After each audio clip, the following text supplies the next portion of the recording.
Alors,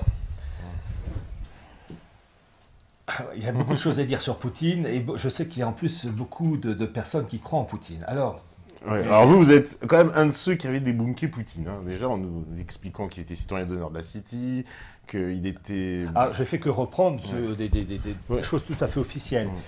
Mais Et aujourd'hui, cet acharnement contre les Russes n'a même plus l'excuse de la lutte anticommuniste. Donc c'est vraiment la marche en avant de l'impérialisme américano-sioniste qui essaye effectivement d'imposer son nouvel ordre mondial en écrasant toute résistance multipolaire. Et on voit bien aujourd'hui que l'ennemi à abattre, c'est Poutine, sa vision du monde et la Russie. Et que ce qui légitime un peu plus notre soutien à ce résistant fondamental. Et là, je ferai une petite remarque pour Pierre Hillard. Récemment, un diplomate américain de premier plan a bien dit que Poutine, par sa résistance à l'opération, je dirais, ukrainienne, avait trahi le nouvel ordre mondial. L'annexion par la Russie de la Crimée semble signifier la fin d'une période de 25 ans, dont la marque fut un effort pour amener la Russie à un alignement accru sur les objectifs et traditions euro-atlantiques.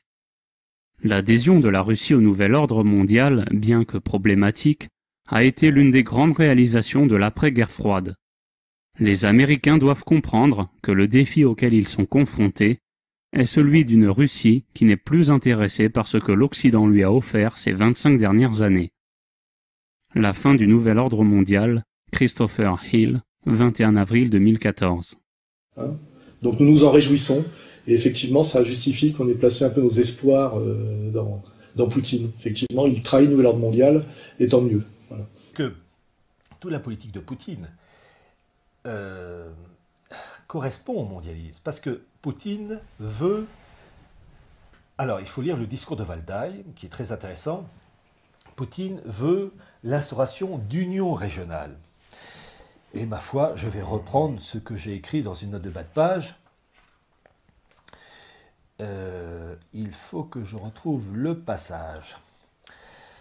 Alors, dans son discours de Valdai du 24 octobre 2014, Poutine reconnaît la nécessité d'un nouvel ordre mondial, la création de puissantes unions régionales, de règles communes acceptées par tous permettant d'assurer la stabilité et la sécurité entre les centres régionaux, interdisant ainsi la politique d'un cavalier seul, sous-entendu les anglo-saxons. Dans cette histoire, après la chute du mur de Berlin, le monde russe les élites russes étaient acquises au nouvel ordre mondial et à ce qu'on appelait la maison commune. Mais les anglo-saxons ont trahi, c'est pas le monde russe, quand je dis le monde russe, les élites russes, c'est les élites anglo-saxonnes qui ont trahi les engagements pris au lendemain de la chute du mur de Berlin, puisqu'il était dit, entre autres, que l'OTAN ne devait pas progresser vers l'Est. Ouais. Donc il y avait un partage du gâteau. Dans cette histoire, ce sont les Russes qui ont été trompés, enfin les élites russes, parce qu'il faut toujours faire une distinction, et ce sont les élites anglo-saxonnes qui ont trahi les engagements qui avaient été entre autres adressés à Gorbatchev, que les armées de l'OTAN n'allaient pas aller jusqu'à Saint-Pétersbourg, jusqu'en Estonie, et jusqu'en Roumanie, Bulgarie. Donc dans cette histoire-là, ce sont les anglo-saxons qui marchent sur les plates-bandes des élites russes, parce que dans cette histoire du nouvel ordre mondial et de la maison commune qui avait été établie au lendemain de la chute du mur de Berlin, il y avait ce qu'on appelle une répartition des zones d'influence et des intérêts. Je te donne ça, tu me donnes ça. Et dans cette histoire, les élites anglo-saxonnes marchent sur les plates-bandes des élites mondialistes russes, qui ruent dans les brancards. Et je les comprends, puisque les accords ont été violés par les anglo-saxons. Et donc c'est ce que dit Poutine. Il dit, il faut reprendre le discours de Valdai, que j'ai lu crayon à la main, qu'il veut des centres régionaux, donc stabilité et sécurité entre les centres régionaux, interdisant ainsi la politique d'un cavalier seul, sont entendus les anglo-saxons qui, en fait, veulent tout rafler. Les anglo-saxons veulent être les anglo-saxons et aussi des oligarques juifs qui sont au sein des équipes anglo-saxonnes et qui s'opposent à des élites juives qui, elles, soutiennent le monde russe. Et alors, c'est très intéressant, je cite un article du Times of Israel du 5 avril 2014, intitulé, je cite, « Les Juifs de Russie et d'Ukraine sont en guerre ». Et cet article très intéressant dit que les élites juives d'Ukraine, soutenues par l'Occident, sont en guerre contre les Juifs de Russie qui, eux, soutiennent Poutine. En fait, on assiste dans cette histoire à des guerres entre clans juifs, entre les juifs libéraux, les juifs orthodoxes, Lubavitch. D'ailleurs, c'est très intéressant de savoir que c'est le rabbin Lubavitch Ber Elazar qui est du côté de Poutine. En fait, ce sont des rivalités entre clans juifs au nom de la Russie, au nom de l'Ukraine, au nom de l'Union européenne, au nom du monde anglo-saxon. Et donc, dans cette histoire, les anglo-saxons veulent rafler la mise et les élites russes veulent leur part du gâteau qui, pour le moment, se fait grignoter gentiment. Donc j'ajoute ceci, il veut à sa manière gérer efficacement le nouvel ordre mondial, pas le détruire. Il le dit bien, Poutine, dans son discours de Валдай, il ne veut pas l'anéantissement du nouvel ordre mondial, il veut au contraire le gérer. Этот опыт и в дальнейшем, как при решении локальных, так и глобальных проблем. Какой может быть правовая, политическая, экономическая основа нового миропорядка, которая обеспечила бы стабильность и безопасность, и при этом поощряла бы здоровую конкуренцию, не допускала формирования новых монополий, блокирующих развитие. Et d'ailleurs, il a lancé la communauté économique eurasienne, qu'il veut Union eurasienne supranationale, document officiel qu'on trouve sur les sites de l'AFP russe, enfin bon, la version AFP russe. Mais simplement, cette union eurasienne qui veut supranationale, avec pour le moment la Russie, le Kazakhstan et la Biélorussie, eh bien, se fait bouffer par le monde anglo-saxon qui veut étendre son... En fait, c'est Océania qui bouffe le parterre d'Eurasia qu'on voit dans le bouquin de 1984. Bonjour à tous, donc voilà, aujourd'hui je vais faire une vidéo sur Poutine, la Russie et le nouvel ordre mondial, parce que j'en ai un peu ras-le-bol de voir cette pseudo-dissidence en fait appelée à soutenir Poutine, alors que Poutine en fait est complètement part du nouvel ordre mondial. C'est assez bizarre qu'on révèle pas toute la vérité. Voilà, il suffit de s'en référer aux faits, c'est pas très compliqué, de regarder un peu ce qui se passe, de regarder les éléments du passé, parce qu'on a déjà eu deux guerres mondiales, donc il y en a une troisième qui se profile, mais il faudrait peut-être un petit peu regarder ce qui s'est déjà passé pour comprendre un peu ce qui se passe actuellement. Voilà. Donc là, ça fait presque 15 ans que Poutine et Medvedev sont au pouvoir en Russie. Et on sait très bien, c'est quand même pas difficile à voir que Poutine et Medvedev sont soutenus en fait par les oligarques, parce qu'en Russie en fait plus qu'ailleurs, il y a des disparités entre les riches et les pauvres. Il y a à peu près 110 oligarques en Russie qui contrôlent en fait plus d'un tiers de la richesse russe. Voilà. Il faut pas être très intelligent pour comprendre que si jamais Poutine allait contre les oligarques, et si même il allait contre le nouvel ordre mondial, Poutine serait déjà mort. Voilà. Tout le côté pseudo-chrétien, tout le côté pseudo-anticorruption de Poutine, c'est du théâtre. C'est comme l'UMP-LPS. Enfin, il y a un moment où il faut ouvrir les yeux. Il y a peut-être deux camps, mais c'est deux camps qui pensent la même chose. Voilà. Sauf que d'un côté, en fait, on a les États-Unis et l'Europe qui, en fait, sont capitalistes, mais vont vers le socialisme, et de l'autre côté en fait on a donc l'URSS qui depuis la chute du mur va vers en fait plus de capitalisme. Voilà. Donc ça permet en fait d'arriver à une convergence, comme beaucoup de personnalités du nouvel ordre mondial l'ont dit, ça permet en fait d'arriver à une convergence qui permettra en fait de fusionner l'Est et l'Ouest. Voilà, c'est ça la technique. En fait le nouvel ordre mondial c'est un système hybride qui mêle à la fois donc le capitalisme en fait pour les grands groupes financiers, les grands groupes capitalistes mondiaux, donc qui permettent en fait aux élites en fait de contrôler en fait toute la richesse mondiale. Et pour le peuple par contre c'est le communisme en fait. Le crash économique qui arrive en Europe et aux États-Unis, c'est bien entendu voulu, c'est pour permettre un rééquilibrage en fait avec les pays émergents. Voilà, donc c'est un peu les pays BRICS face en fait à l'Europe et aux États-Unis qui sont des pays plus riches. Donc en fait il y a un rééquilibrage au niveau économique qui va permettre en fait d'installer une monnaie mondiale. Voilà, une économie mondiale. On va voir un petit peu le cas de Poutine. Poutine, il faut savoir que Poutine est juif. Sa mère qui s'appelle en fait Maria Ivanovna Shalomova, et son père donc qui a pour nom de famille Epstein. Donc ça a été prouvé en fait dans une interview d'un des oligarques les plus importants de Russie, qui s'appelle Abramovich. Donc dans une interview en 2005, il a dit que si Poutine le souhaitait, il pourrait être citoyen israélien. En prenant l'avion pour Paris, j'étais dans l'avion avec Alexandre Adler, qui m'a fait la grande révélation que le père de Poutine, en fait, tenez-vous bien, était un juif. Il était agent du KGB, il a notamment travaillé en Allemagne de l'Est. Voilà.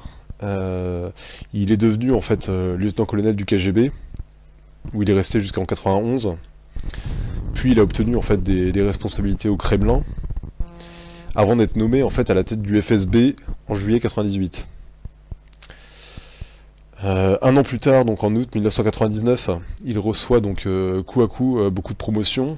D'un coup, en fait, il devient l'homme important de la Russie en quelques mois. La vraie raison, en fait, c'est que Poutine, en fait, a rencontré deux grands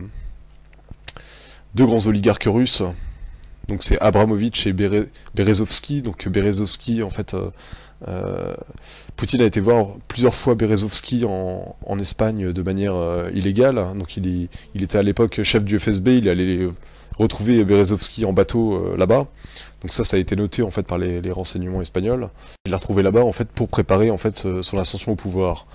Berezovsky, qui avait déjà mis au pouvoir Helsin, donc demande à Helsin de déposer le pouvoir, de quitter le pouvoir en faveur de Poutine. Donc c'est ce qu'il fait le 31 décembre 1999, alors que tous les Russes s'attendaient à ce que le président leur souhaite des vœux de bonne année. Le président Helsin annonce qu'il quitte le pouvoir et qu'il donne ce pouvoir, donc le pouvoir présidentiel, à Vladimir Poutine. Quelque chose d'intéressant à noter, c'est que 10 jours avant que Poutine prenne le pouvoir, donc c'était en décembre 99, le 20 décembre je crois, donc Poutine, en fait, face à une assemblée du FSB, a déclaré que le FSB attendait depuis longtemps de prendre le pouvoir et que maintenant c'est chose faite. Donc en fait il a dit ça devant le FSB, donc 10 jours avant de prendre le pouvoir, alors que donc personne ne savait encore qu'il allait prendre le poste présidentiel en Russie.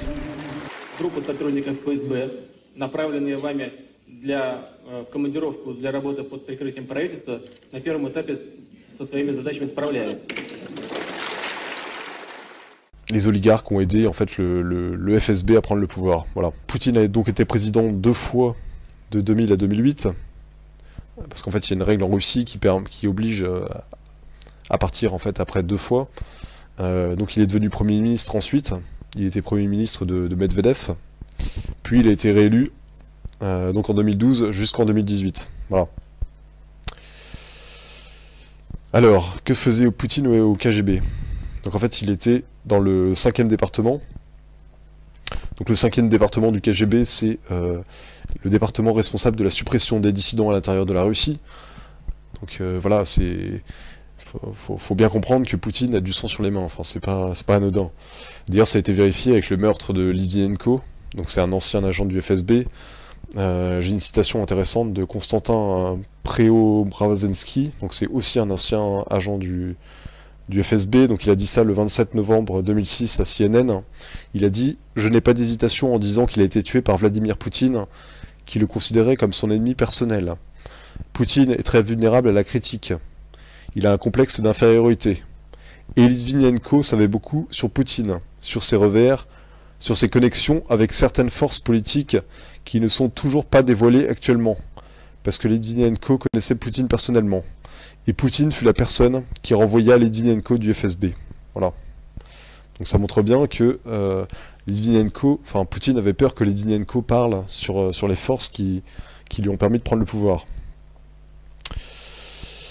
Il n'y a rien d'étonnant à noter sur le fait que plus de 90% des hommes politiques et de l'administration de Poutine viennent justement des services de sécurité et des services secrets, donc notamment le KGB et le FSB. Voilà. Intéressant à noter aussi le fait que Kissinger et Poutine sont des très bons amis de longue date. Donc voilà, Kissinger vient souvent rencontrer Poutine. Ça se passe à huis clos, donc on ne sait pas exactement ce qu'ils disent. Bon, on sait très bien tous que Kissinger fait partie de toute la clique du Nouvel Ordre mondial. Enfin, c'est un secret pour personne. C'est quand même intéressant de voir voilà, qu'il rencontre souvent Poutine. Je dirais que Vladimir Poutine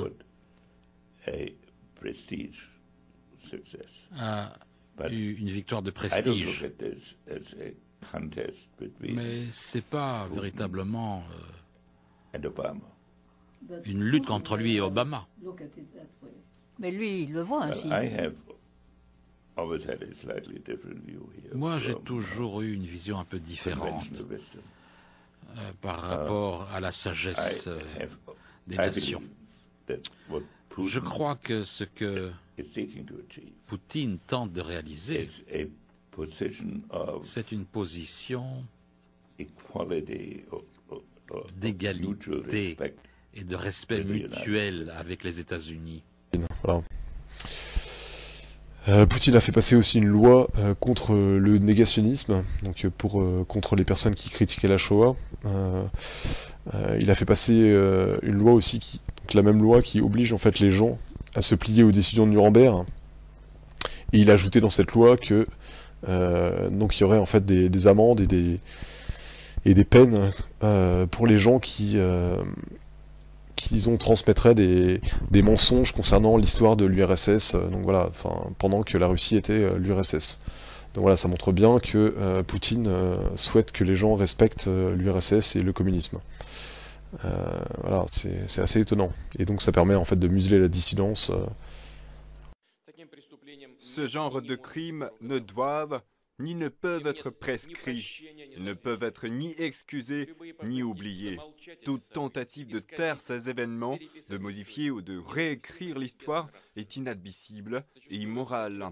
Très souvent, c'est l'envie de cacher sa propre honte qui est à l'origine de ces tentatives.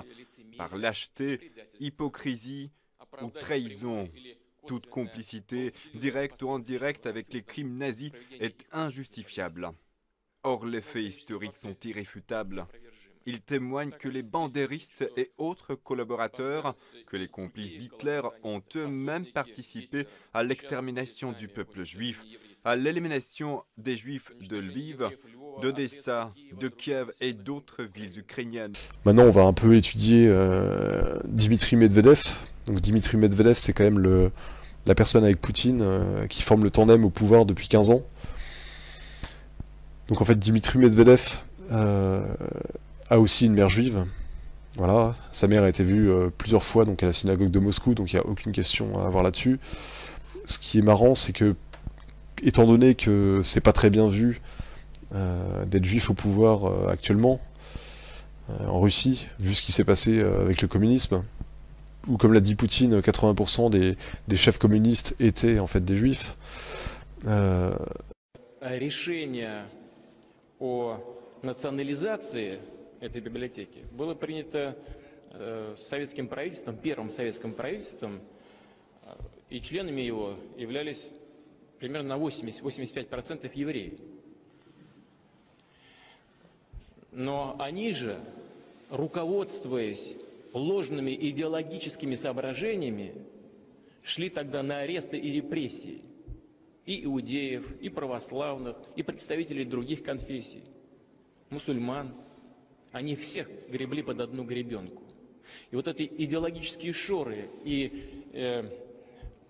ложные идеологические установки, они... Vu que c'est mal vu, en fait, Medvedev a démenti en disant non, je suis arménien, nanana. Et ce qui est drôle, c'est que les Arméniens ont immédiatement démenti en disant que non, Medvedev n'était pas un Arménien.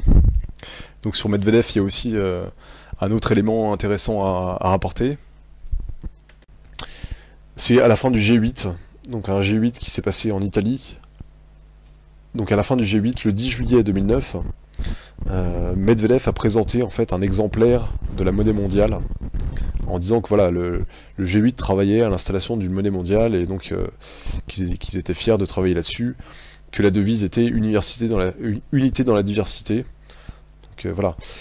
This is a constant subject for our discussions, and we are discussing the questions of setting up a new set or emergence of new set of reserve currencies, including possibility of emergence of ruble as such a currency, even if it's not reflected in our declarations, and the question of supranational currency. Incidentally, I can probably have good news to you. In my pocket there is a supranational coin, which was a gift given to me.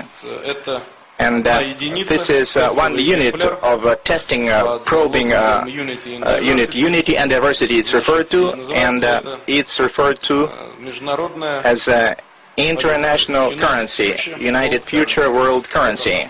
Here it is. You can already take a look at it and even touch it.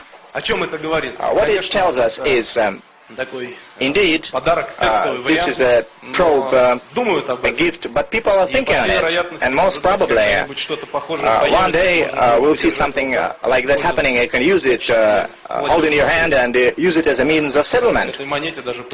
And this coin was given a special standard, the rules of its circulation. This is a symbol of our unity, jointly tackle such problems. Therefore, this is it, international currency. Ça montre bien que la Russie travaille avec les grandes nations du G8, dont la France, dont les États-Unis, pour en fait faire advenir une monnaie mondiale.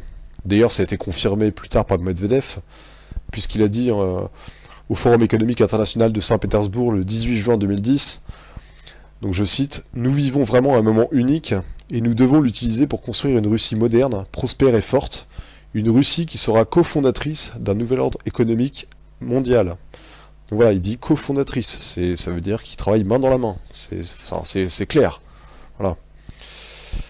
Bon, maintenant je vais parler un petit peu de l'Église orthodoxe, parce qu'il y a beaucoup de gens qui disent oui, mais Poutine, quand même, c'est un chrétien, Poutine, il défend les chrétiens, voilà, il est pour, c'est un conservateur, voilà, c'est quelqu'un de bien. Je vais vous montrer un petit peu ce qui se passe vraiment. Donc alors, donc qui est le chef de l'Église orthodoxe? Donc actuellement, donc en fait, c'est le patriarche Cyril depuis février 2009. Ce qui est intéressant, c'est qu'en fait, dans les archives soviétiques qui ont été révélées, on a appris que c'était un agent du KGB.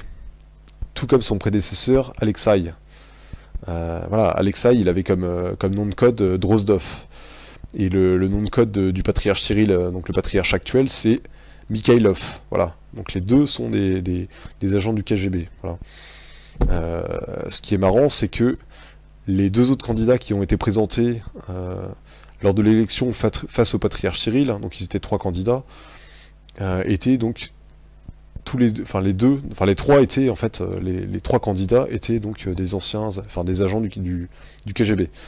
Voilà, je vais faire un petit lapsus, j'ai dit des anciens, c'est marrant de noter que même Poutine lui-même disait qu'en fait on ne quitte jamais le KGB, on quitte le KGB que les pieds devant. Donc ça montre bien, quand on a un officier du KGB, c'est jusqu'à la mort, c'est pas comme ça on arrête parce que l'URSS s'est effondré, c'est jusqu'à la mort, voilà. Donc c'est intéressant de noter que le patriarche Cyril donc, est très œcuménique, voilà, donc en fait il pousse vers une religion mondiale. C'est pas quelqu'un qui vit dans la pauvreté, étant donné que le Moscow News a dévoilé sa richesse à environ 4 milliards de dollars. Donc il a gagné sa richesse principalement grâce à l'import de cigarettes. D'ailleurs il y a eu des scandales, beaucoup de scandales à propos du patriarche, notamment pour une photo où on le voyait avec une montre à 30 000 €.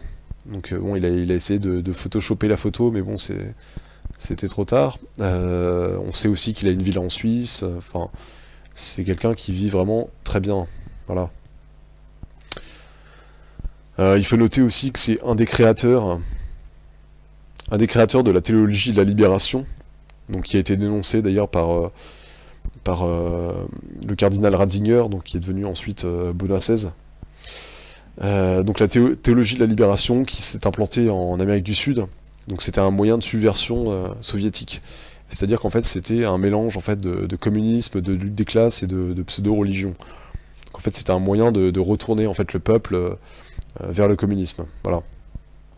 Donc ce patriarche est un des fondateurs de cette théorie. On peut noter aussi qu'en 1975, donc le patriarche Cyril a nié et condamné la lettre d'un confrère russe qui parlait de persécution de chrétiens en URSS. Voilà. C'est quand même ça montre bien que cette personne est complètement vendue au pouvoir et qu'elle est là juste en fait pour donner une bonne image à Poutine, voilà, c'est du décor, c'est du semblant. Voilà. Maintenant qu'on a vu le côté chrétien, on va voir le côté juif. Donc une des personnes les plus proches de Poutine s'appelle Berel Lazar, donc c'est un rabbin Lubavitch. Il a été introduit donc en Russie par le KGB. Et ce qui est intéressant à noter, c'est qu'en fait, il est italien d'origine, il a vécu aux États-Unis. Lorsqu'il était aux États-Unis, il a soutenu Bush pendant les élections. Voilà. Et donc en 96, donc le rabbin Beral Lazar est opposé à Vladimir Goudinsky, donc qui est créateur du Congrès juif de Russie. Et donc comme c'est un oligarque, il est propriétaire aussi d'une grande partie des médias. Et il a d'excellentes relations avec la diaspora juive des États-Unis ainsi que de Grande-Bretagne. Voilà. Donc en fait, ce que fait le rabbin Lubavitch, c'est qu'il supporte Poutine à l'étranger, en fait. Il fait une propagande pro-Poutine. Et en fait, il est présenté donc à Poutine par deux oligarques, donc Berezovsky et Abramovich. Donc c'est toujours les mêmes, ceux qui ont permis en fait à Poutine de prendre le pouvoir. Donc ces deux oligarques qui sont aussi donc Lubavitch présentent le rabbin à Poutine.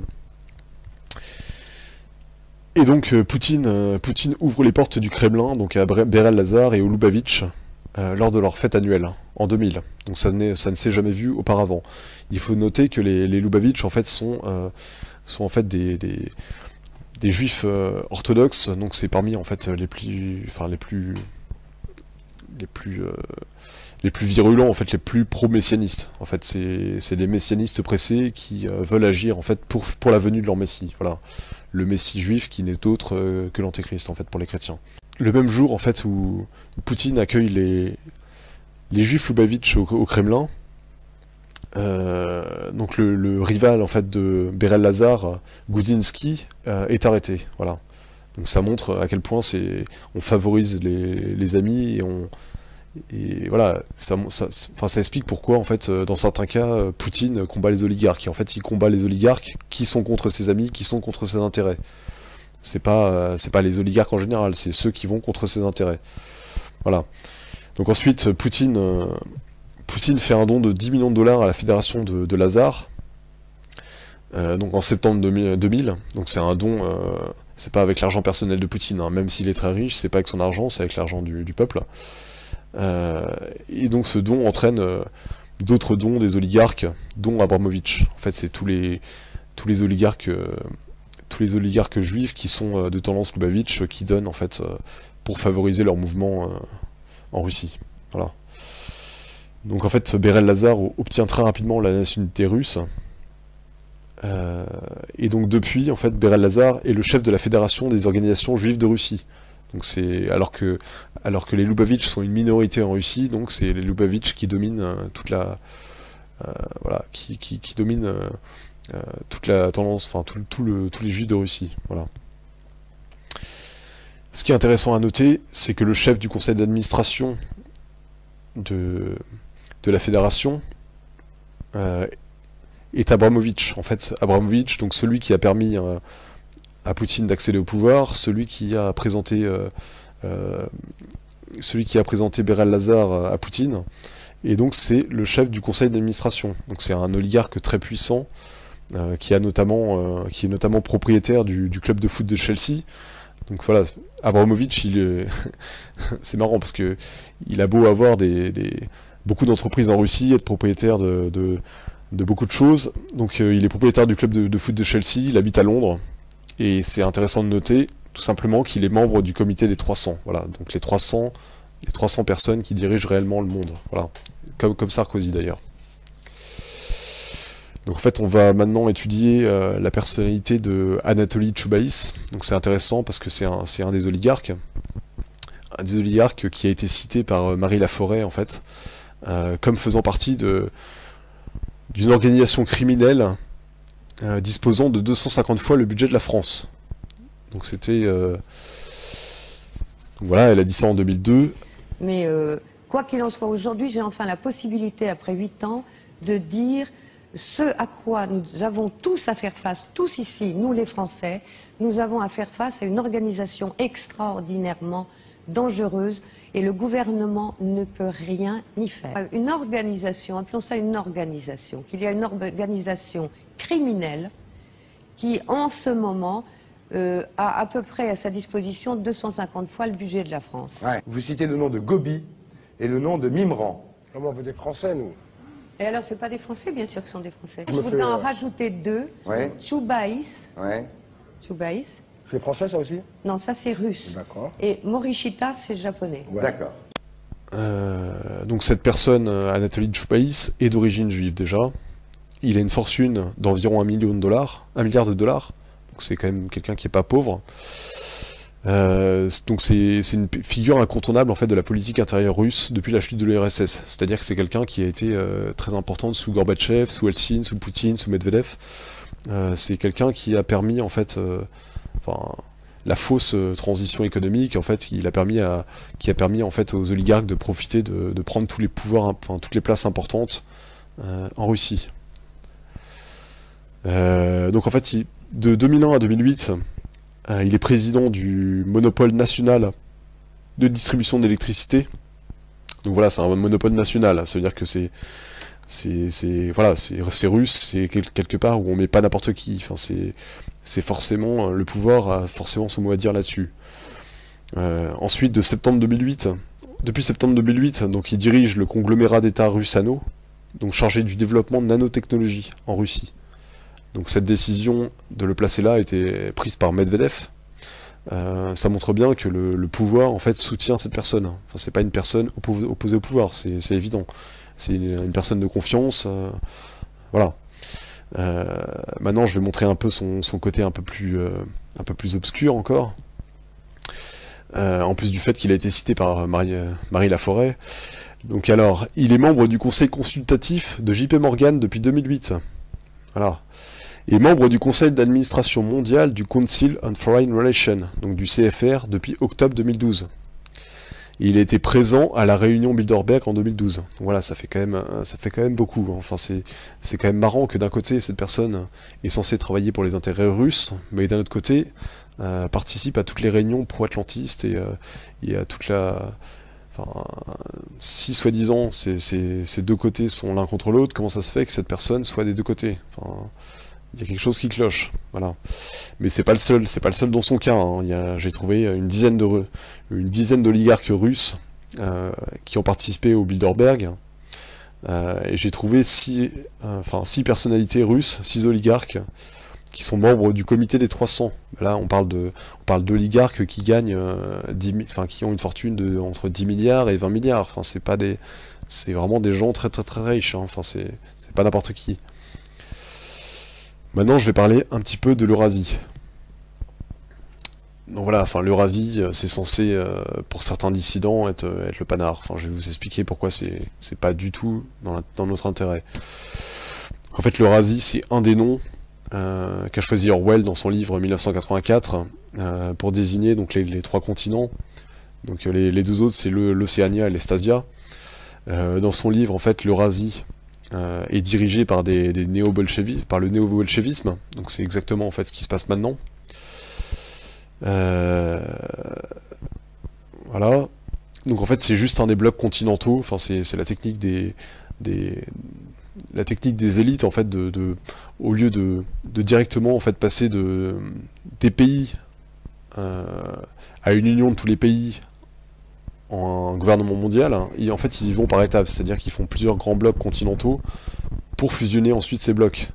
En fait c'est l'étape où on est actuellement.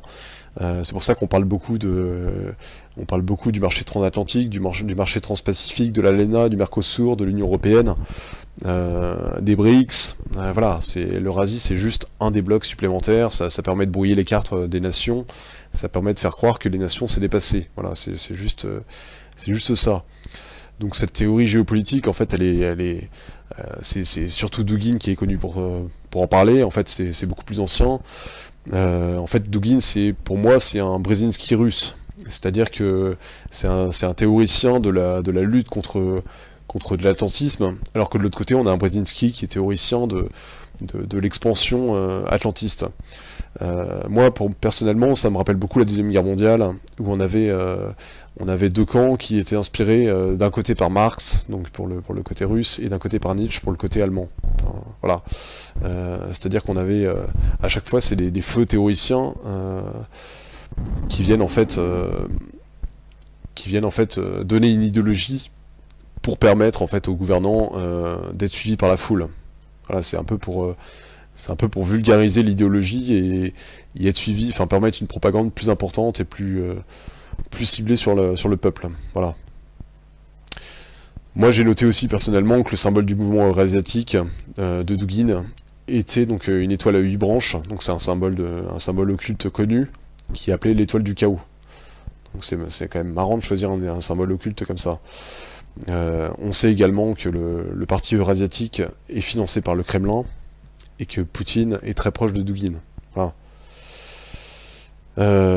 Il faut noter aussi que ce qu'a dit Dugin dans une de ses interviews, donc il dit qu'en fait il faut une grande mission pour la Russie, et qu'en fait cette grande mission est que la Russie envahisse l'Europe. Voilà. Depuis de nombreuses années, je réfléchissais aux problèmes de l'idée nationale.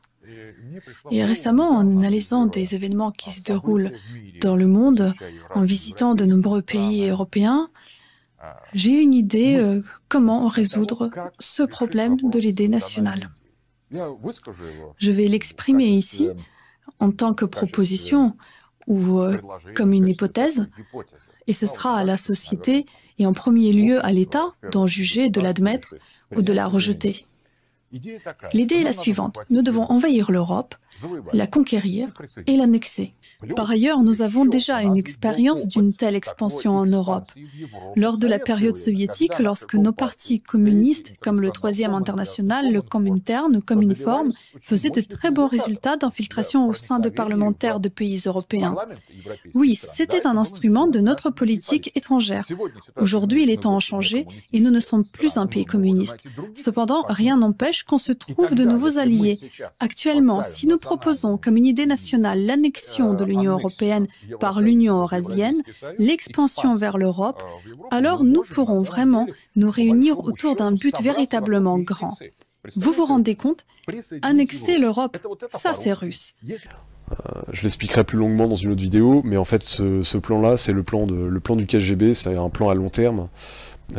Et en fait ce que dit Dugin en fait n'est que le reflet de la pensée du KGB. Voilà, c'est juste ça. Je vais parler rapidement maintenant des BRICS. Voilà, les BRICS, donc c'est le Brésil, la Russie, l'Inde, la Chine et l'Afrique du Sud. Voilà, ce bloc-là en fait fait des fréquents appels à installer un nouvel ordre mondial. Il parle aussi en fait de changer la monnaie de réserve du dollar pour installer leur monnaie. Ça c'est juste aussi une propagande pour familiariser les gens avec le fait que le dollar c'est terminé et qu'on va passer à quelque chose d'autre. En fait on va passer à une autre monnaie qui sera en fait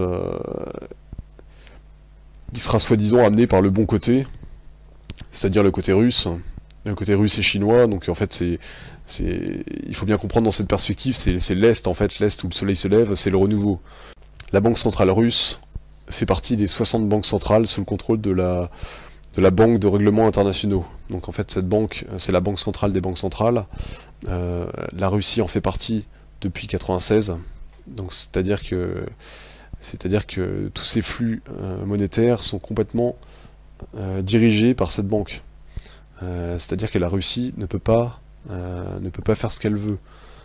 Si jamais l'Ouest trouve que la Russie va trop loin, il peut la couler en 2 minutes. Vu que étant donné que cette banque dépend principalement à la base de la Banque d'Angleterre et de la Banque de France, on peut très bien couper les vivres en fait à la Russie. C'est absolument pas ce que veulent les élites. Hein. Enfin, c'est pas du tout. C'est pas du tout ce qui est voulu.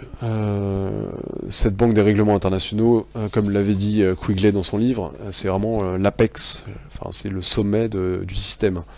C'est vraiment eux qui dirigent tous les rênes financiers. En guise de conclusion, en fait, je dirais que Poutine est à la fois donc, la marionnette des rabbins Lubavitch, puisqu'ils lui ont permis de prendre le pouvoir. Donc en fait, ils attendent ils attendent une aide de la part de Poutine, en guise de récompense, ainsi que de la franc-maçonnerie juive. Donc la franc-maçonnerie juive, qui a aussi à sa tête les Lubavitch. Les Lubavitch, en fait, ne sont rien que les pharisiens des temps modernes. C'est ce que Jésus a appelé la synagogue de Satan. Rien d'étonnant au fait que les présidents russes aient placé à tous les postes des oligarques Lubavitch, et que Poutine ait placé aussi dans son entourage, dans tous les postes administratifs, des anciens officiers du KGB, puisque comme on l'a vu, le KGB était en fait complètement infiltré par la franc-maçonnerie. Donc en fait il faut absolument rien attendre de Poutine, ce serait complètement stupide de penser que Poutine est le sauveur de l'Occident. Il faut pas se fier à la fausse façade de moralité de la Russie, alors que nous en fait on est complètement détruit au niveau des valeurs, mais ça c'est volontaire, c'est une subversion, une démoralisation en fait communiste qui agit avec l'aide de la franc-maçonnerie en Occident. Donc d'un côté en fait on détruit l'armée, on détruit les mœurs, et on publie des scandales. C'est grâce à Wikileaks, Assange d'ailleurs, qui est en Russie, alors que de l'autre en fait on donne dans les médias soi-disant dissidents une image de la Russie forte avec des valeurs, et on renforce l'armée, alors qu'en France on fait tout pour détruire l'armée bizarrement, alors qu'on veut rentrer en conflit. Enfin, on voit vraiment la traîtrise des élites occidentales. Il faut pas se fier en fait à cette belle image qu'on nous donne de la Russie. Moi ça me rappelle vraiment la Révolution française, où plein de nobles se faisaient avoir par le discours des Lumières, comme la Révolution russe aussi, où des gens ont pensé que ça allait peut-être améliorer leurs conditions. Forcément les élites ils vont pas nous montrer le mauvais côté de la Russie si c'est la Russie qui doit diriger le nouvel ordre mondial, c'est logique. Il faut forcément que le nouvel ordre mondial donne envie aux gens. Donc c'est pour ça que en fait l'ancien ordre mondial, donc l'Occident, qui se fait détruire parce qu'il est chrétien et que c'est l'ennemi des Juifs, est déprécié. Donc en fait on montre une Russie complètement forte et largement supérieure à l'Occident, parce que justement le but c'est d'écraser l'Occident. Voilà, j'espère que vous avez compris la stratégie. Donc le but de tout ça, c'est la victoire facile de la Russie contre l'Occident, qui est détruit de l'intérieur en fait. Et en fait pour provoquer une installation rapide d'un nouvel ordre mondial communiste. C'est-à-dire qu'avant même d'avoir été attaqué physiquement, militairement, l'Occident est déjà détruit. Est-ce qu'il y a beaucoup de gens, vous pensez, si jamais on est appelé par François Hollande pour aller se défendre la France, vous pensez que les gens sont vraiment volontaires pour aller combattre? Moi je pense pas. Je pense que là on est tellement démoralisé et qu'on confond tellement le pouvoir en place avec la France que voilà, on est complètement le peuple français est complètement démoralisé. Pour moi en fait les élites utilisent en fait la technique de Sun Tzu, quand il dit en fait remporter sans victoire et en 100 combats n'est pas ce qu'il y a de mieux. Soumettre l'ennemi sans combattre est ce qu'il y a de mieux. C'est pourquoi à la guerre le mieux est de s'attaquer au plan de l'ennemi, puis de s'attaquer à ses alliances, puis de s'attaquer à ses armées. Le bon stratège soumet l'ennemi sans combattre, s'emparer des villes ennemies sans les attaquer, détruit le pays ennemi sans mener d'opérations prolongées. Il doit lutter pour la possession du monde, de manière à ce que le courage de ses soldats ne s'émousse pas, et que tout soit à son avantage. Ceci est l'art de l'offensive par les plans. Voilà, comme je l'ai montré, les Russes ont un plan qui correspond en fait, c'est le plan du KGB, c'est le plan du KGB franc-maçon. Donc voilà, Poutine suit vraiment le plan franc-maçon. Voilà. Je vous remercie d'avoir écouté cette vidéo et j'espère en refaire une autre bientôt. Merci à tous.